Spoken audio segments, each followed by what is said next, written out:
The DRC sits on 1 trillion worth of resources, yet is one of the poorest countries in Africa. In terms of natural resources, the Democratic Republic of the Congo, DRC, is one of the richest nations in the world. 3.2 trillion cubic feet of natural gas, sizable deposits of iron ore, platinum, diamonds, gold, and uranium, as well as 106,270 square kilometers of arable land make up its estimated $24 trillion worth of natural resources.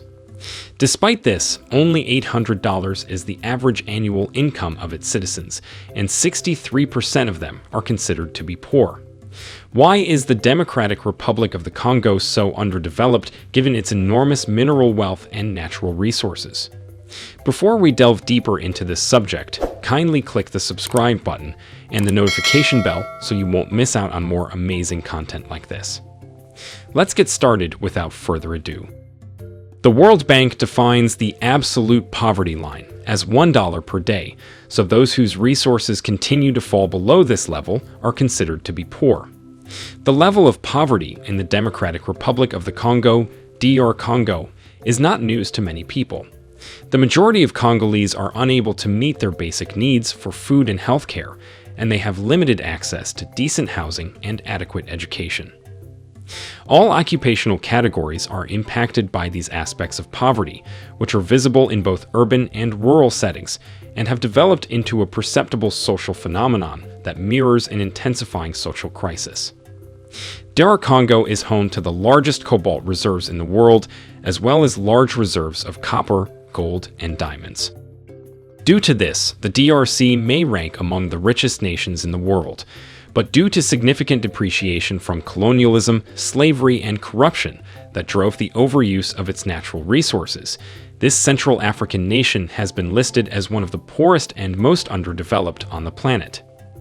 The Democratic Republic of the Congo has natural resource deposits of oil, tungsten, tin, copper, gold, coltan, uranium, and diamonds. A wide variety of fruits are produced nationwide and are included in agricultural resources.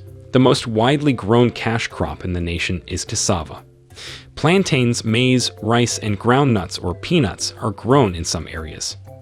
Additionally, some cash crops like tobacco, coffee, sugarcane, and cocoa are grown by persistent farmers. Palm oil is obtained from the kernels of palm trees, and rubber is also extracted from rubber trees. With an estimated valuation of $24 trillion in natural resources, the Democratic Republic of the Congo is frequently regarded as the world's richest nation in terms of natural resources. This amount is equal to the combined gross domestic product of Europe and the United States. But despite having the second lowest nominal GDP in the world and being the focal point of what many see as an African world war, its citizens still struggle. With 30% of the world's diamond production, the country ranks second in terms of production. 70% of the world's coltan is produced there. The largest cobalt reservation in the world is also located there. The majority of mineral extraction is carried out in small-scale, unregulated businesses referred to as artisanal and small-scale mining. Additionally, the nation has a huge hydropower potential, 53% in Africa and 13.5% worldwide. Over 71% of Congolese, according to the UNDP's estimate in its 2011 annual report on the Human Development Index, HDI, live on less than $1 per day. This report conducts a critical assessment of per capita income.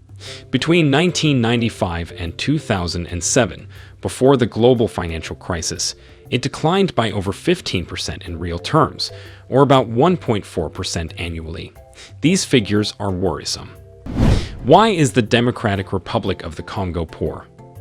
Due to the DRC's abundant natural resources, imperial European powers have consistently exploited it throughout its history. Millions of Congolese men and women were taken from their country when the West first learned about them in the 16th century, and they were transported all over the world to work as slaves for European industry.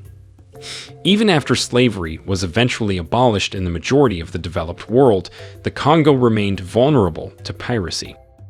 Rubber was taken from the Congo when tires started to become commonplace because of the popularity of cars and bicycles.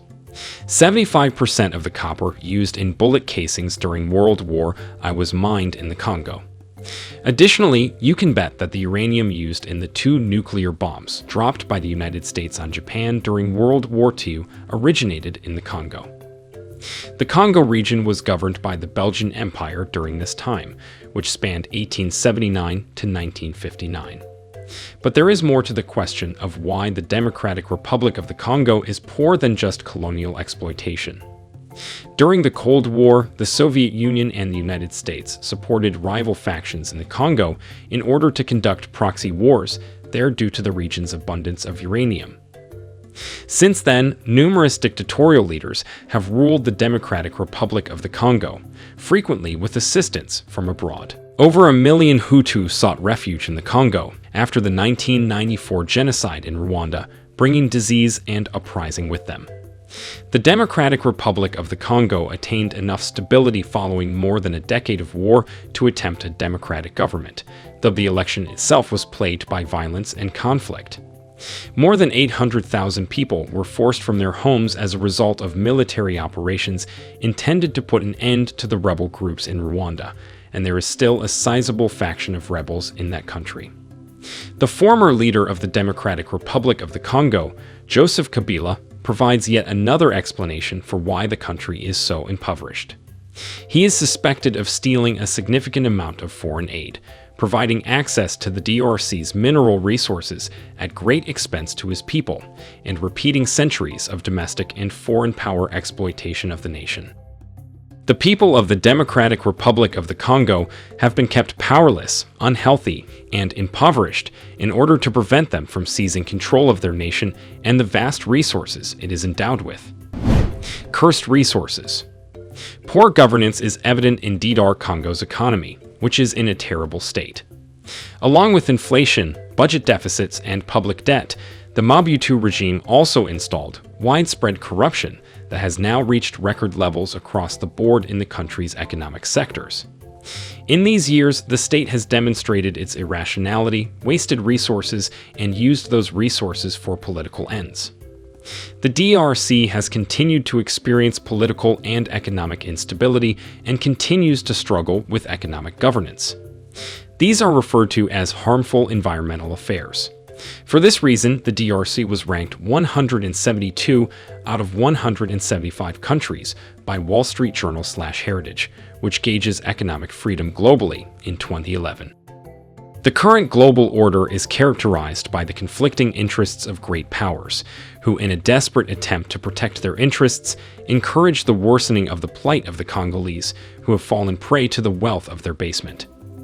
It is a common belief that other nations sabotage the Democratic Republic of the Congo's mining industry and forcefully extract its mineral resources, which has caused the country to experience some significant issues in the mining sector. Following the Second Congo War's successful invasion of eastern and southeastern DRC by Rwanda, Uganda, and Burundi, a significant amount of what the UN called mass-scale looting occurred. Military leaders struck deals with foreign corporations for Congo's massive mineral reserves, while initial invasion strategies were still being developed.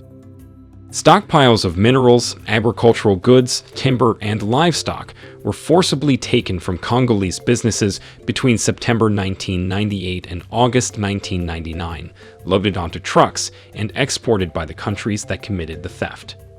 By robbing and intimidating civilian business owners, troops from Rwanda and Uganda forced nearby establishments to close their doors. Since so many cars were stolen, Uganda's car population increased by 25% in 1999.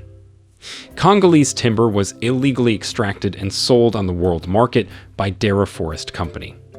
It's believed that a representative of American Mineral Fields gave rebels access to his private aircraft for a $1 billion mining deal. Some locals even compared the mining company's haste to purchase the land rich in coltan in the DRC rebel territory. Minerals and investments. Although not the most developed nation in the Great Lakes region, the DRC has enormous development potential thanks to its vast and diverse mineral resources. To international markets, the nation is a significant supplier of cobalt, copper, diamonds, coltan, and tin. Cobalt and coltan may not be as well known to the general public as minerals like copper, diamonds, and tin are. However, disputes over access to these crucial resources have contributed to the DRC's protracted and simmering instability. The DRC's economy is anticipated to be resilient despite weakening global economic growth and a drop in both demand and price for minerals, according to the World Bank, because of the rise in public and private investments, particularly in infrastructure, that have gone hand in hand with the recent mineral boom. According to the World Investment Report 2016, published by the UN Conference on Trade and Development, the DRC receives about $2.07 billion in foreign direct investment annually on average, though that figure dropped to $1.7 billion in 2015. Conclusion. The DRC has more than 80 million hectares of farmland, but only 10% of it is actually being used. She is often referred to as the second lung of the planet and the second source of fresh water in the world behind the Amazon. Given the aforementioned facts about her enormous wealth, it is unfortunate that the DRC is still a developing nation even 55 years after gaining independence. The Congolese government has not been able to improve the lives of its people, despite having access to vast resources. If the nation is to advance while still being exploited, it must take the bull by the horns by advancing good leadership and the rule of law. Thank you, and that's all we have for today. Make sure to like, subscribe, and share to see more videos like this.